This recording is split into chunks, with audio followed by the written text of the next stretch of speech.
This is a narration from Muadh-ibn-jabal radiallahu ta'ala anhu, where the Prophet, peace be upon him, is commenting on the du'as of other people. So this is a great lesson for us into the do's and don'ts of du'a.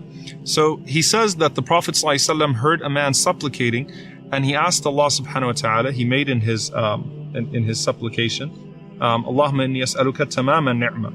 Oh Allah, I ask you for the completion of a blessing, or the full completion of the blessing. Okay, an-ni'ma is the blessing. So the Prophet, peace be upon him, said, well, what do you mean by that? And he said, it's a supplication that I make that I hope good for by it. So the Prophet ﷺ said to him that indeed from the completion of the ni'mah, the completion of the bounty, is salvation, entering into paradise and protection from the fire.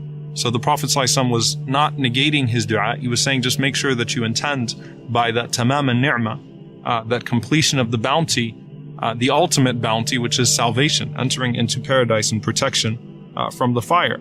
Then the Prophet ﷺ walked by another man, and he heard this man calling out, Ya dhal jalali wal ikram, O possessor of majesty and honor, which is one of the ways that the Prophet, peace be upon him, used to call upon Allah, Ya dhal jalali wal ikram, O possessor of majesty and honor.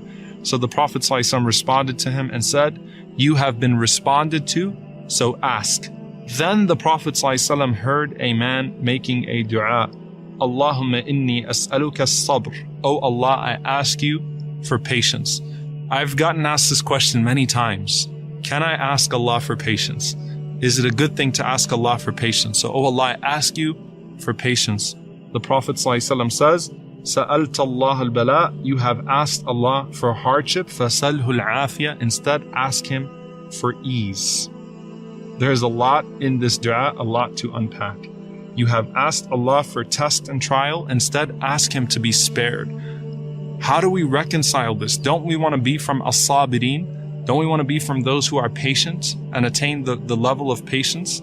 Didn't the Prophet ﷺ say that Allah has never given a servant of His a gift that is more expansive and more comprehensive than a sabr, than patience? So why would the Prophet ﷺ say to this man, don't ask Allah for patience, instead ask Allah for al-afiyah? The Prophet ﷺ was referring to a specific context. It's not about asking Allah for the quality of patience, which is a great quality to have, or the station of the patient, which is a great station to have.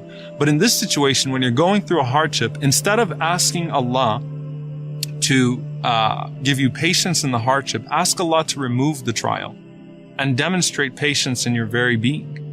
Instead of asking Allah with a spirit of uncertainty and with a spirit of expectation of hardship and trial, ask Allah with an expectation of good and of ease, and then accept, if trial comes to you, that trial is indeed good and is a form of ease in its full context. So the Prophet ﷺ did not approve of this man making the dua, Allahumma inni as'aluka as-sabr.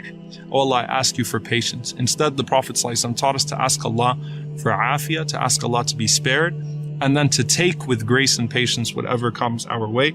So may Allah subhanahu wa ta'ala grant us the quality of sabr and grant us the station of as-sabirin, but may Allah subhanahu wa ta'ala grant us al-afiyah, grant us pardon and forgiveness, and allow us to be spared in this life, and grant us the best of this life and the next. Allahumma ameen.